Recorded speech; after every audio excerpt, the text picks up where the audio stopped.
Hey everyone, Blake Crash Priddle here, and welcome once again to the Medley. Today, us 90s kids are going to be reliving our childhood.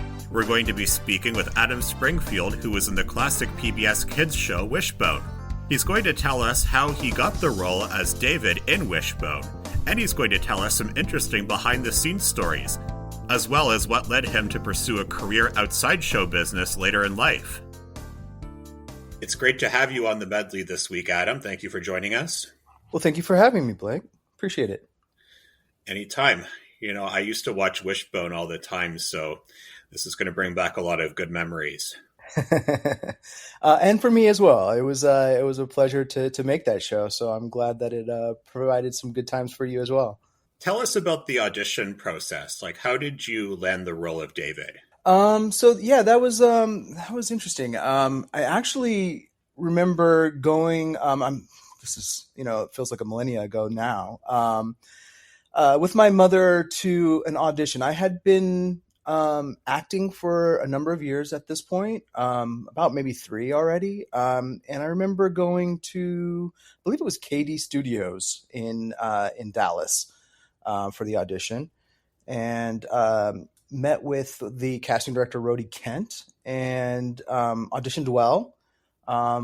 And had a callback, I believe, at one point. And I remember really tanking the callback. I think I was super nervous. Must have been around 11 years old at this time. But just feeling like I had done really poorly. And we were really excited because this was a huge production, which is not something that came through Dallas very often.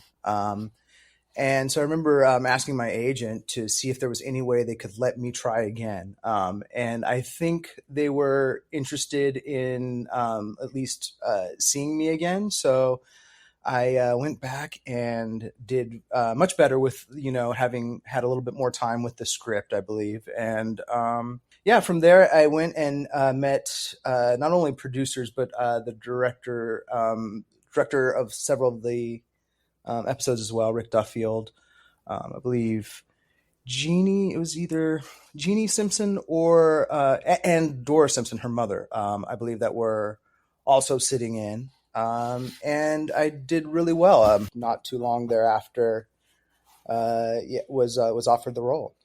Before the audition, did they explain to you the concept of Wishbone? Because it's a very unique concept for a kids show. I don't believe so. Not in the initial stages. Once I was offered the role, they had a promo reel that kind of explained a little bit more of what they had in mind. It actually had the dog Soccer running around, and the voice of Larry Brantley actually, performing and doing like an intro essentially that I believe was used to pitch the show. So I did see that, but it wasn't until after I had joined the team as it was. Because the best way to describe Wishbone is Wishbone observes the human characters in a certain situation, and then he imagines himself in a classic piece of literature in a similar situation. That's a very succinct and very accurate way of how they described it as well. Yeah, very much so.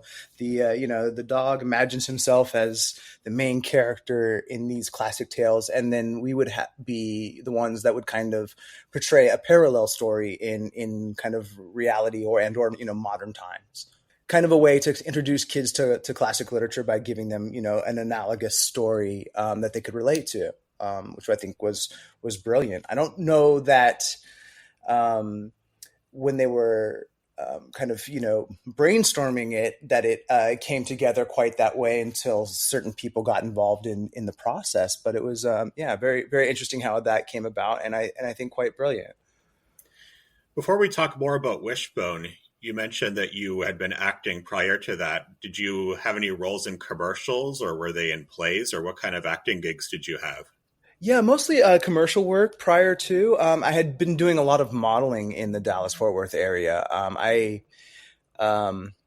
By chance, to kind of explain my story of how I got into the business, was with my folks at my father's boss's party, of all things. He was working for British Airways at the time, and there was this lovely model in her early 20s who was modeling for Elite Dallas, one of the large agencies there, and suggested to my mom that my sister and I should definitely get our headshots taken, and that we would work a lot in the industry. And so she even knew of a up and coming photographer who was willing to do the photos with us on spec, and it went from there that a actual talent agent saw the photos, was interested in bringing me in, and sent me to New York, actually, for the IMTA, which is the International Modeling and Talent Association.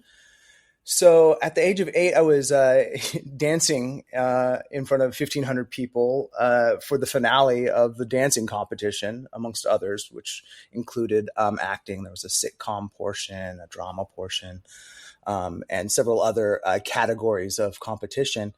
Ended up kind of walking away with several trophies and runner-ups and pretty much everything that I was engaged in.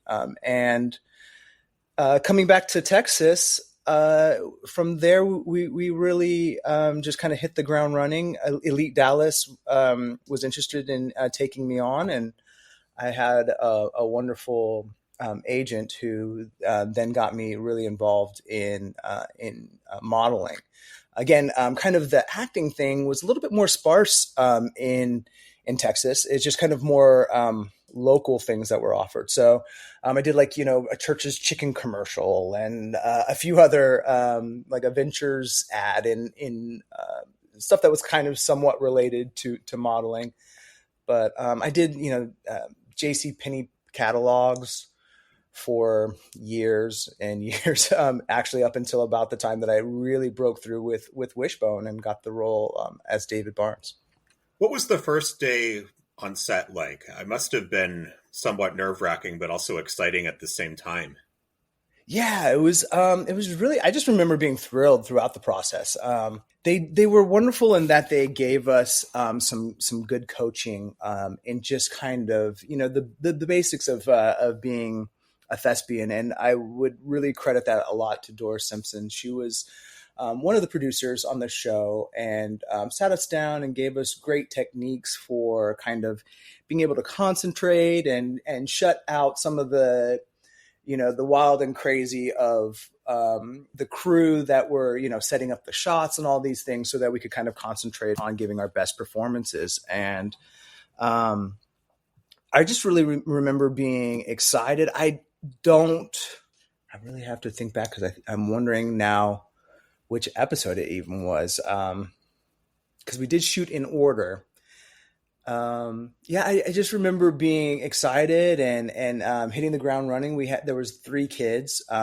Jordan Wall played Joe on the show, and Christy Abbott was the actress who played Samantha on the show, Sam. And so I just remember us all being really excited, and I think I was not ready for just how much of that waiting and delay there kind of was. It wasn't similar to any of like the plays that I had been in church or anything like that. So the fact that you say action and then you say cut and you're stopped and you're waiting for another 30 minutes before you go to the next setup was really fascinating to me. But I don't think it was what I expected, really. It was just a really fun, interesting. I mean, I was surrounded by artists. I think they found every artist they could find for 100-mile radius in Dallas, Plano area, and everybody was just really charged up and excited that we had such a commitment already from PBS as well to shoot the full 40 episodes of the first season. That's kind of my recollection of the first days, was just being excited that we were going to be digging in, and but then also not used to being around these bright lights and just we shot everything on film, so it was much different than I think even some of the requirements these days as far as lighting to pick up on things. So it was very kind of old school film style shooting, which is what probably actually increased the cost of the production of the shows, but I think also gave it a sense of quality and kind of lasting grandeur that I think made it be successful and on the air for so long. Now, I previously had a conversation with an actor that was on the set of The Littlest Hobo, which is a Canadian show that is very similar to Lassie, about a dog that saves people. And he told me that because the dogs on that set were working dogs, they couldn't be bothered too much. Was that the same with Stalker the dog that played Wishbone? Yes. So to a degree, we wouldn't find ourselves just throwing the ball with him or anything like that. He had a pretty strict routine just to kind of keep him focused as well, to be able to perform on the camera and the certain tasks that may be required that day for shooting. So very sheltered, very, they kept him as well as his, he had several stunt dogs. And so there was, a full kennel and a team that worked with Jackie, who owned Soccer, in kind of like, the minds, the mindset to be able to perform these tasks. Cause, it was very much, holding a treat, but they also had this very much like a clicker that they could use that was associated with getting a treat that they used to kind of manipulate the actions of the dog to get what they wanted. And so, yeah, there wasn't a lot of like interaction between us, like hanging out with Soccer. I do remember being able to throw the ball like once or twice, but it was, usually towards the end of the day, when he had already completed all the filming and, they weren't going to need to get a shot from him. Cause he would do this, cute little, backflip. I think you may have seen it once or twice, where he would kind of like run towards you and then do like a somersault backward. More of like a twist, but yeah. And you could get him to do that with a ball if you threw it on the ground correctly. So that was fun. But yeah, he was very much a working actor and part of the cast in a lot of ways. I remember seeing that cute little backflip, and I also used to like the way that he would crawl sometimes too. That always made me laugh when I was a kid. Yeah, when he was sneaking into a location or a place. Yeah. Yeah, the amount of gestures and stuff that they would use was really interesting, because he just had such a vocabulary really to kind of do all of these tricks, that they could just wave their finger, because they would just wave their finger and say speak, and they taught him to bark at that. But then they could be off camera and just be waving their finger and not doing saying speak to him, and he would learn from that to be able to do his bark. So, well, to this day, Wishbone is still very popular among 90s kids. Did you anticipate that it was going to be a big hit? I don't think that I did. Again, being in Texas, and I mean, we knew things that were on PBS, but some of them, like Barney, which was also shot in Texas, actually, they weren't necessarily super popular with my age demographic. So I don't think I anticipated it being quite as successful as it was. And I don't think that I was quite ready for that, especially once, we had finished shooting and it finally released in 95, almost exactly 30 years now. So I was back in junior high.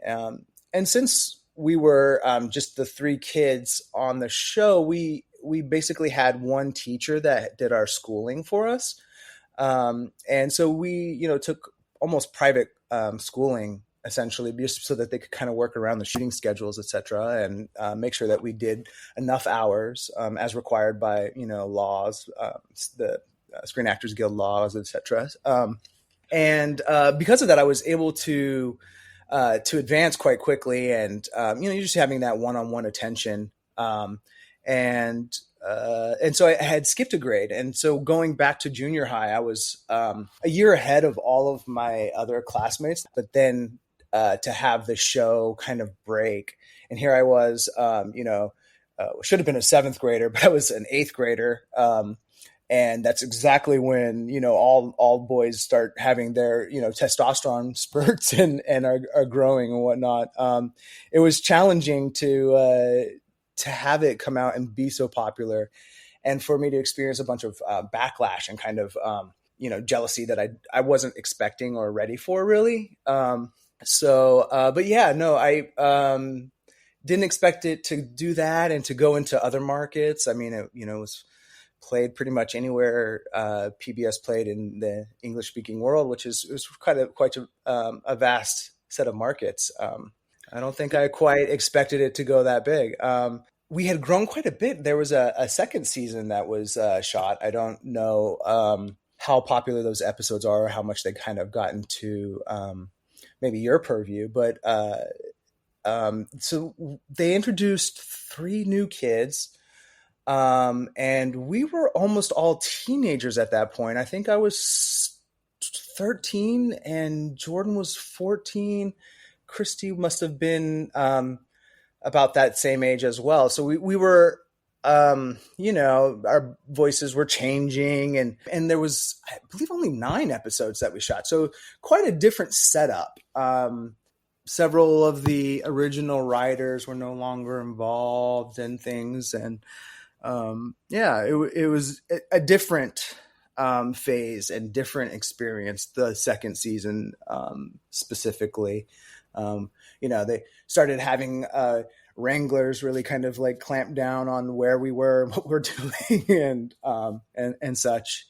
And at that point, because it just seemed to take a different turn as far as like the support that we were getting as actors. And I think it really prepared me for kind of, the rough and tumble world of being an actor out on your own thereafter. Because I did at least somewhat attempt a career acting for a number of years thereafter. Until I was about 25. I was still pursuing my acting career. Your character, David, is really good with fixing things and building machines, and he loves science and things like that. I was watching a video clip where he built a special surveillance tool or something to try to videotape evidence of a burglary or something like that. And I thought that was a really cool invention that he built. At 12 years old, he was able to build such a cool invention. Yeah. Yeah, I appreciated those aspects of my character as well. I love that he was smart. He liked to use technology to kind of like help him and his friends do things. Built a snow machine and helped fix the lighting system in one of the theaters after having broke it, of course. But yeah, it was a great kind of aspect to that character that was somewhat in line with my own kind of personality. I very much enjoyed computers, and I mean, we're talking about a time when really the personal computer was just starting to come into people's homes, and really be accessible. We're talking about the days of dial-up. I'm totally dating myself, but I was engaged in those type of things and understanding technology and how it was going to change our world. And so, yeah, it was cool to have a character that was seen to be reflecting those same kind of interests.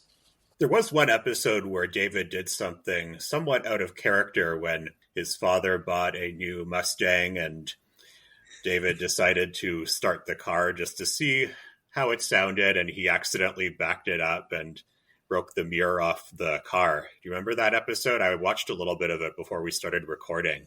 Yeah, I do. And it's partially because it was one of the ones that kind of featured my character. So required, a little bit more attention for that week of shooting for me, as well as time. But yeah, certainly because also I was able to be in this really cool Mustang.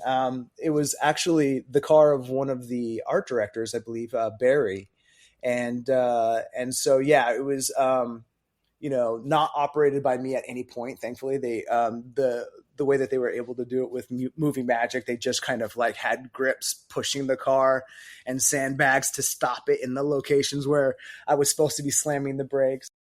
So I didn't really wreck the vehicle, thankfully. And yeah, it was a fun episode. I remember it because David did come up against the conflict of lying, and being dishonest, and what that does, and then being ratted out by his little sister, or at least pressured, I think, guilt wise, to do the right thing and come clean. Yeah, that was and the gentleman who played my father was a very experienced actor, and was great to work with, as well as my sister in the show, played by Brittany Holmes. So yeah, it was a fun episode. That one I remember distinctly. What I like about that David and Goliath episode, that was the one where you broke the mirror on the Mustang, or rather David did. What I liked about it was that it taught me to never ever goof around like that with keys and an ignition, and it discouraged me from doing anything like that. I thought, okay, I am never ever going to do anything like that, at least not until I'm 16. And Right, right. Well, here you have somebody who's, somewhat proficient with machinery and stuff like that. And he's, oh, yeah, I just need to pull up and blah, blah, blah, but no experience to back up kind of his knowledge about how to operate something and how that can get you into trouble, right? Yeah, although it was David's fault for what he did, I got to thinking that it was probably also a bad idea in hindsight for David's mother to leave the keys in the car, too. Yeah, sure. I mean, and thankfully it was the kind of neighborhood where they felt free to do that. But yeah, probably not the best of ideas. It was yeah, it was a tricky situation, and it was really, I think, that nagging sense from his little sister that kind of made him realize, you know what, it's probably better to come clean than to have her, tell on me and get me into more trouble. But yeah, it was an experience and a life learning lesson for myself as well, without necessarily having to go through the trauma of being in trouble that way. Well, I would say that David's parents actually went pretty easy on them. I mean, they only took away his computer privileges for a month, and they allowed him to babysit Emily again despite that. But said very clearly that if something like this ever happens again, then we're going to have to get a babysitter for both of you. I mean, lots of parents wouldn't even do that. They would just say, okay, that's it. No more staying at home alone for you. So I think they were pretty fair. Yeah, no, definitely. Pretty judicious with how they handed down the discipline on that one, for sure. I loved the dialogue that they gave for Wishbone in that scene as well. It was pretty cute and funny. Yeah, yeah. And yeah, no, I remember that being a wonderful time, and a great episode. It gave me a chance to kind of, spread my wings a little bit. Did anything funny or memorable happen when filming Wishbone? Well, there was definitely times when the dogs would pass gas or something like that that brought everybody to cringe or run away, or want to have some fun levity around that. I do remember that.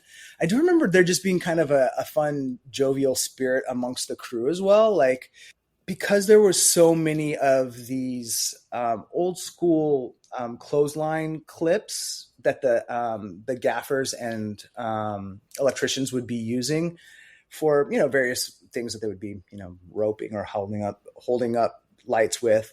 I started to get in the habit of stealing them off of their belts as they would go by, and then finding somebody to clip the clothesline hook to their shirt. So it became a thing, and I would do that quite a bit. And there was like a lot of like really fun pranks and things like that. One of the cameramen, I remember, he had this great little kind of, I don't know if it will read, but into the mic, but he would be able to rub his hands together and make it kind of like a bug sound. And so, because of how we were set up, oftentimes I'd be off camera, but like just adjacent to the cameraman, so that the look lines from the other actors would be played to the right spot for their close up or whatever. And he would do this little bug noise in my ear. And it just, I didn't know where it was coming from. I'd look around and he'd be just both hands back on the wheels of the camera, not looking at all. And it took me, I think halfway through the season before I realized who was doing it and where it was coming from.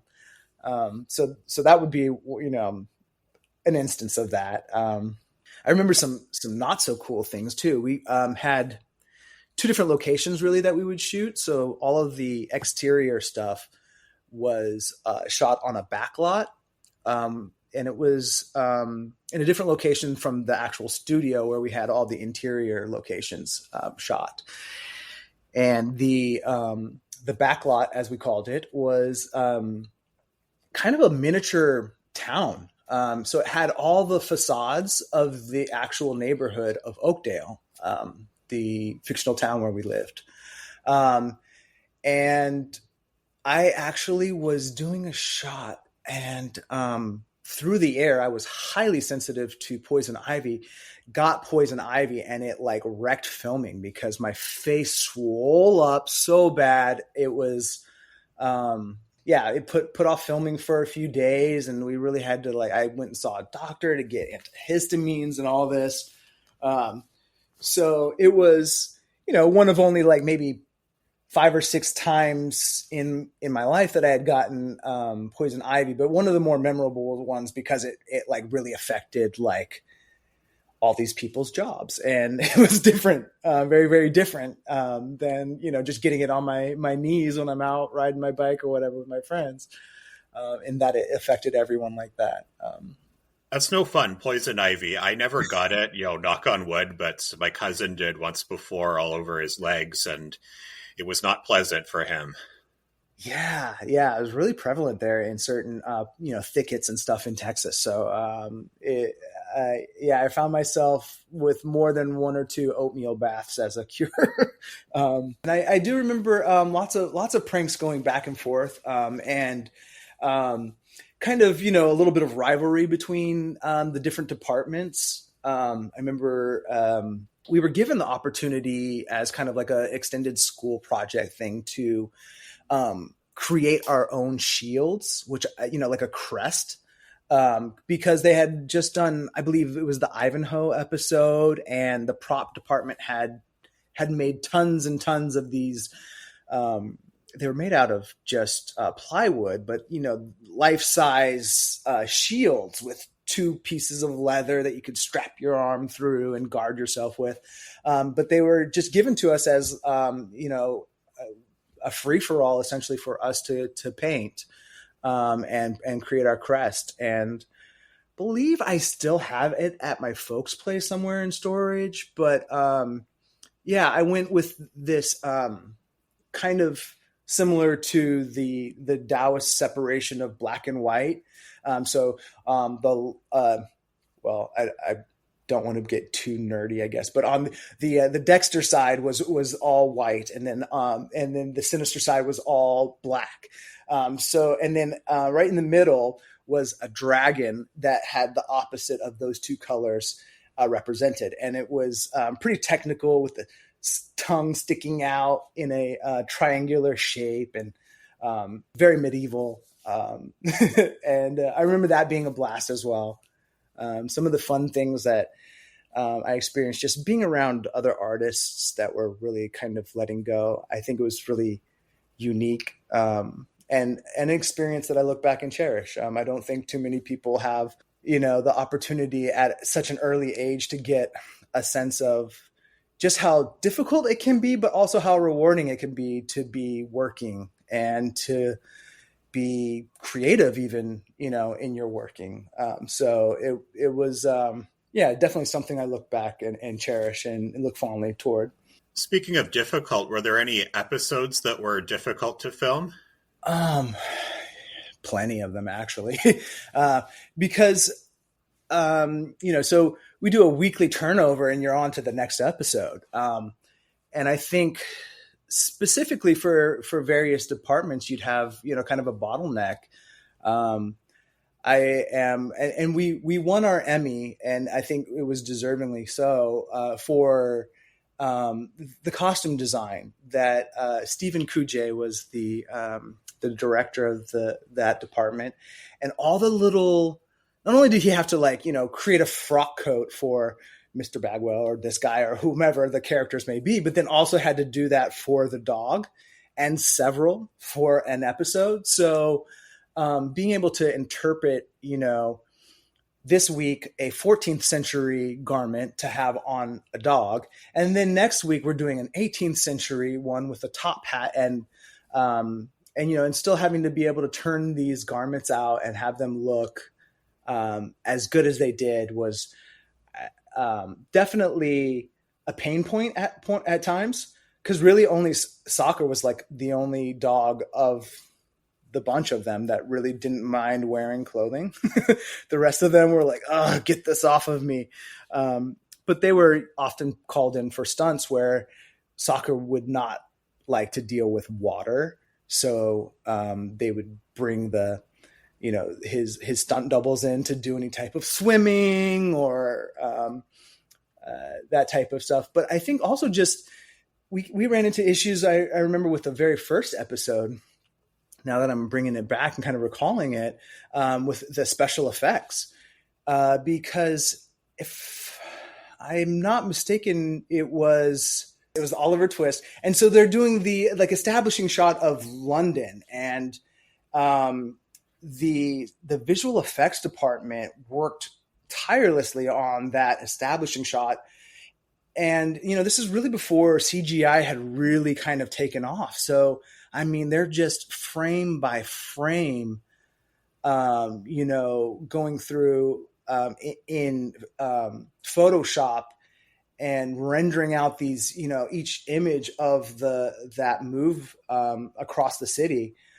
So yeah, there was, extreme challenges. I think we kind of led a little bit in blue screen technology and some of those changes that were starting to come into the industry in that regard. So a lot of it was us kind of bumping up and learning new ways to solve those problems. So for me, I think one of the most trying times I had was an episode in the second season where the dialogue had been written for me in a way that I just wouldn't speak. And it was kind of verbose and very kind of preachy, teachy.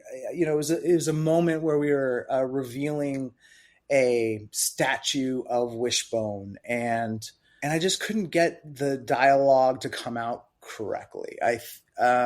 Which was a problem I really hadn't had a problem with, for the 44 plus episodes prior to this day. And so I was really struggling, and we were on the back lot, and there was, time concerns because of light and this and that. And so I just kind of remember feeling a lot of pressure around that and really struggling to get the shots that day.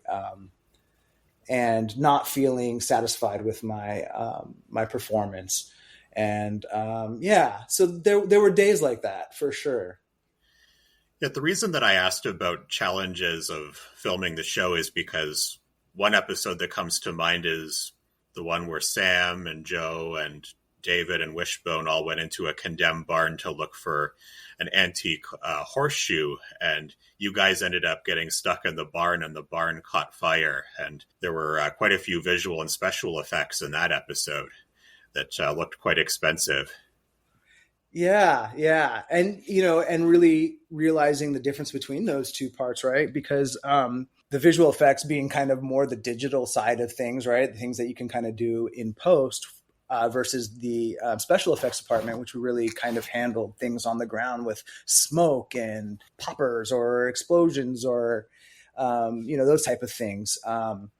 And kind of realizing they're very different approaches to kind of a cohesive idea of what you want to kind of present thereafter, and how they have to kind of work in tandem to get the effect and the desired end result was really interesting and eye-opening. That I kind of understood that filmmaking is very much a team effort, in a lot of ways, and how important everybody's job really was to make the whole thing work. Yeah, definitely great lessons to learn and see at a young age. That when you can all put your mind to it, was a cohesion, and I think that that group of people, the crew, are just amazing artists, and I was really fortunate to have that time with them, and so at a time when I was really so impressionable and able to kind of learn things that perhaps they weren't even trying to teach, but I just kind of picked up by osmosis, just being around that energy and exchange of ideas. It was really, really cool. So after Wishbone and in your later years, you decided to retire from acting. What made you decide to pursue a different career path? I think it was a combination of factors.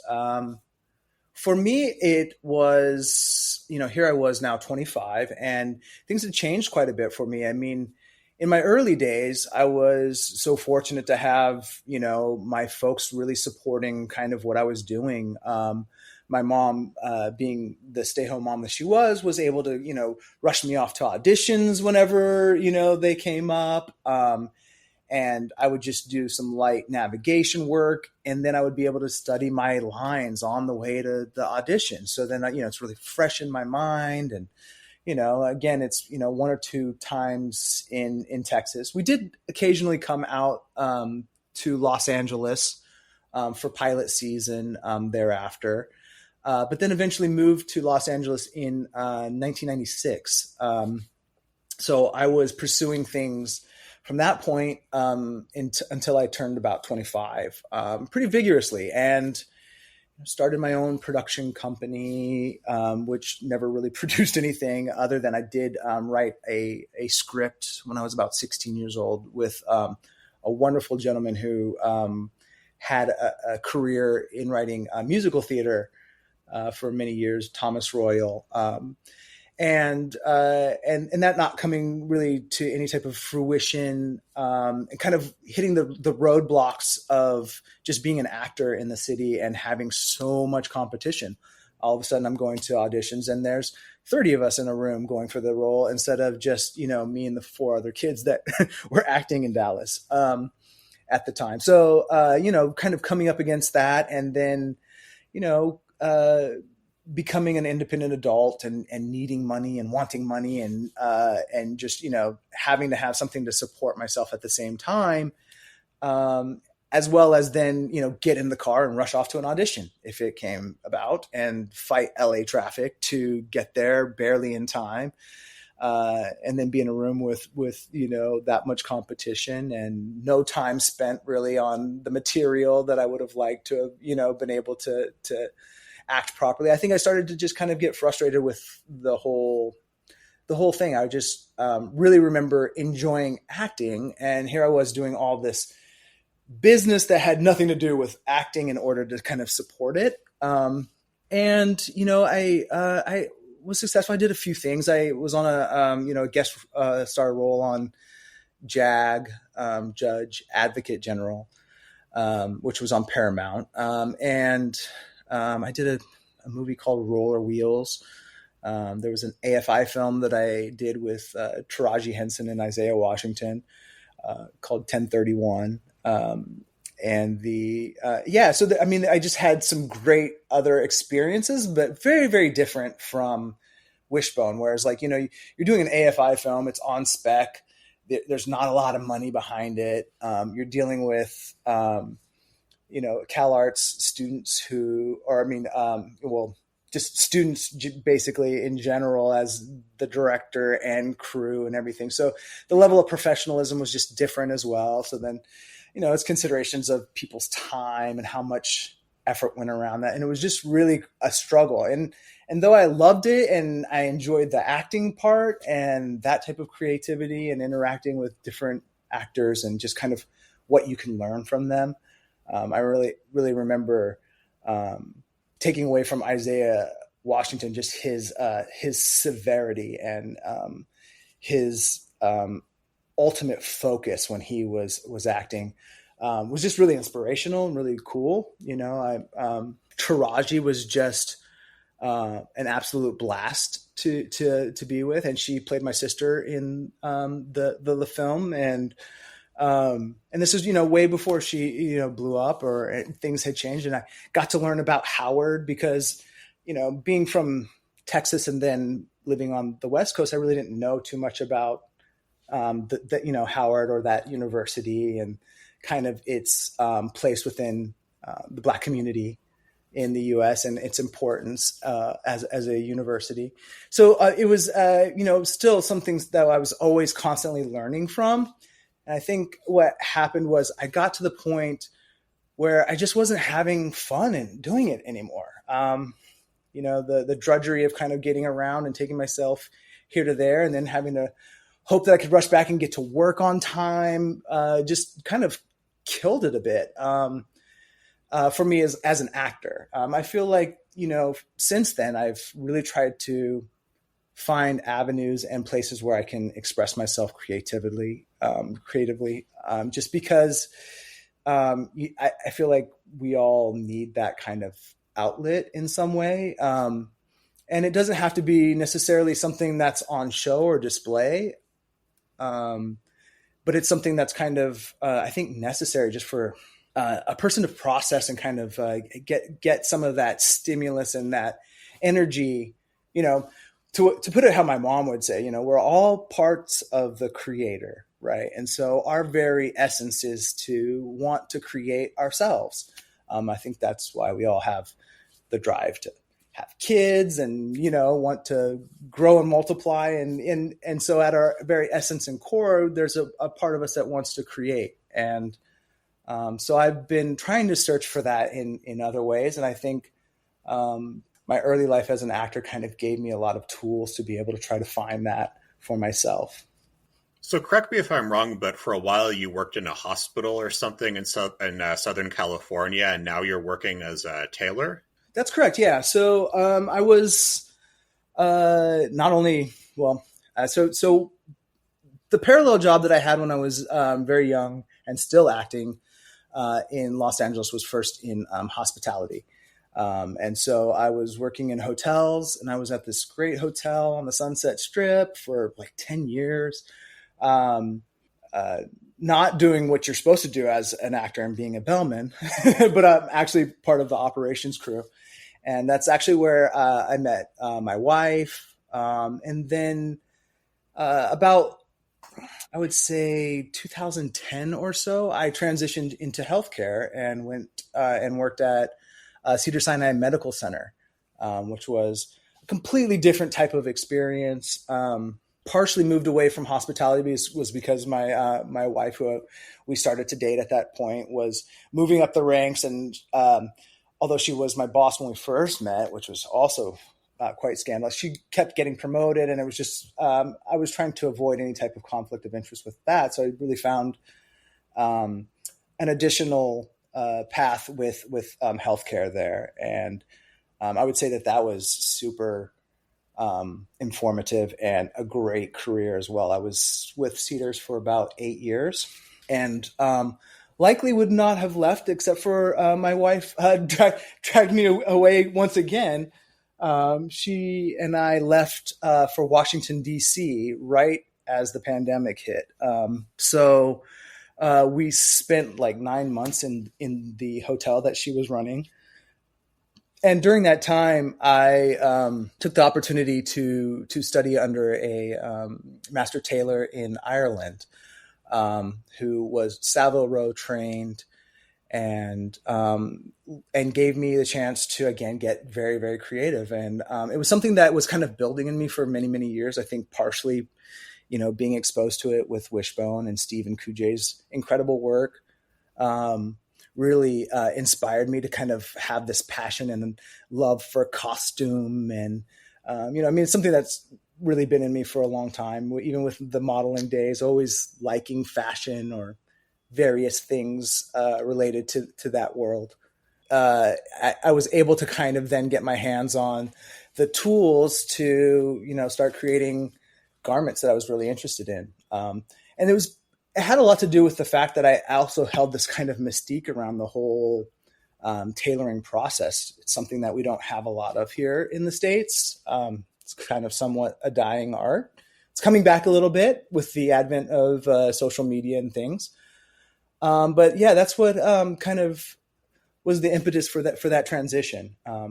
I am no longer in Washington, D.C. We moved about 2 years ago, and I'm now here in Nashville, Tennessee, where I'm operating my little atelier out of our second bedroom here. And again, that move was precipitated by my lovely wife, again, getting an awesome gig here in Tennessee. So we're approaching the 30th anniversary of Wishbone. Do you still occasionally hear from fans that grew up watching the show, or did you ever hear any fans say, I watched it a lot as a kid and now I'm introducing the show to my kids? A little bit, yeah. I mean, it's happened occasionally. It's been sprinkled throughout the years, and it's less likely these days. I think it's partially because I don't look quite like that little boy anymore that people would necessarily make the correlation. So I'm kind of saved from that aspect. But I have had people come up, and once they find out, a lot of times it's really well received, and I do get complimented on the show and just kind of what it meant to those people. I think it's one of those shows that because it's PBS, right? It just kind of feels different than all the rest of those shows. When you're not like, every 10 minutes being blasted with some kind of, the selling of some type of product, it kind of sits different. It kind of almost sits like a movie. I would say. I feel like certainly the amount of production value we put into each episode, that each one can kind of stand alone as such. And so, yeah, I think it really resonated and stuck with a lot of people. I mean, for me, it certainly gave me an edge up on my my literature classes, going into school thereafter, having these synopses of this great literature work in my head already. Certainly, was a boon. And I think other folks too, not necessarily that they got like a Cliff's Note, but having some type of introduction and some kind of way of accessing that same piece in a reflective, different way than just being handed the text, kind of was beneficial for them as well. Well, I do know that a lot of PBS shows like Arthur and Reading Rainbow encourage children to read as well, and as a result, book sales apparently went up. So I would wager that Wishbone probably contributed to that as well. Well, I would hope so. Yeah. In fact, there was some spin-off books that were done in the likenesses of the characters. I think my mom still has a few that hit the bookstore at some point. I don't think we even realized it because of just some of the things that you learn in business as well going along. I mean, here we were rather naive, first time kind of actors really in Texas. And so with the whole project, they did a massive buyout, essentially, PBS did. And hence its availability. The reason probably why it's been on the air for a number of decades, now is the fact that they bought us out. And with that came like all the, the characters and their likenesses and stuff. So all of a sudden we'd be in a bookstore and notice, my mom did, that, there was some Wishbone books. Oh, look, that's you on the cover. And it was just, something I had never posed for or, even knew about in any regard. And here's a book that's, about my character. So yeah, that type of thing would occur. And definitely, there's a certain kind of cutoff between, I think, maybe like people in their maybe mid 30s or so, I think is probably where I'm guessing is the cutoff point. But I don't know. I keep finding that there's younger and younger fans because it's been on for so long and is still so accessible. I mean, my niece, my sister still plays episodes for her, and she enjoys watching me, and she, will ask me very similar questions to what you did. Like, well, so soccer, did he like stand there and, did you play with him at all? And so yeah, there, I don't know exactly where I was going with that, but yeah, I do occasionally get folks that will recognize me from the show, but it's becoming less and less, and it's more so after conversation. Sometimes I'll mention that when I was younger, I was an actor or something like that to people, and they'll be curious about it and maybe ask, and then because I don't go around like broadcasting that's something I was involved in or did. While I'm very proud of it and enjoyed the experience immensely, there's also like some associated traumas with just like having to deal with fame at a really early age in some ways. And it wasn't. I'm very grateful that it wasn't like huge fame. But I was living in Saginaw, Texas, which I think had a population of like 2,500 people at the time. So, any type of you being on television regularly was all out stardom for the folks around there. And just how people would treat you differently because of that really affected me in some kind of ways that I didn't expect and don't really like. And I don't like how fame kind of like affects how people treat people. Yeah. So, there's that aspect, I guess, as well. Well, I'm 31 and I started watching Wishbone when I was about 4. And Okay. I really enjoyed watching it, up until they stopped airing it. I was in grade 2, I think. But I caught a rerun of it. They brought it back to PBS on reruns, I think, in 2007 or 2008. And I remember seeing the kids on the show then. And I thought, they look so much younger than what I remember because I was just a little kid when I first saw it. Right. They were the big kids then, right? That's right. They were the big kids. And now I'm a big kid. I'm 13 now. And Totally. it was brought back memories to see it, though. I mean, I was just channel surfing once. I was about 13 and it happened to be on. I thought, oh my God, Wishbone is on. I haven't seen that in years. I'm going to watch that. Yeah. Yeah. It's so funny. And, there was a little bit of controversy around some of them. I don't know. Like some of them didn't make broadcast like multiple times because of complaints from parents. I don't know if you had the chance to see, but there's an episode that we did around the Frankenstein story called Frankenbone. And because the makeup that they had done on the Frankenstein monster was so kind of like realistic and that it scared multiple kids. So, their complaints to PBS made it such that they pulled that episode entirely and wouldn't air it. So yeah, I mean, it was interesting to find out, certain things like that, there, if you're a fan of Wishbone, there's probably a likelihood you may not have seen that episode. And, for yourself, in that you probably saw them, for the first time at a much younger age, that was probably pulled from the shelf long before you started watching. So yeah, it's interesting to know which episodes did make it and which ones are on, high repeat. I would be interested to find out a little bit more about that information, but I'm sure it's long past me being able to pry into those type of numbers. But yeah. This last question that I have is about services like PBS and other publicly funded media.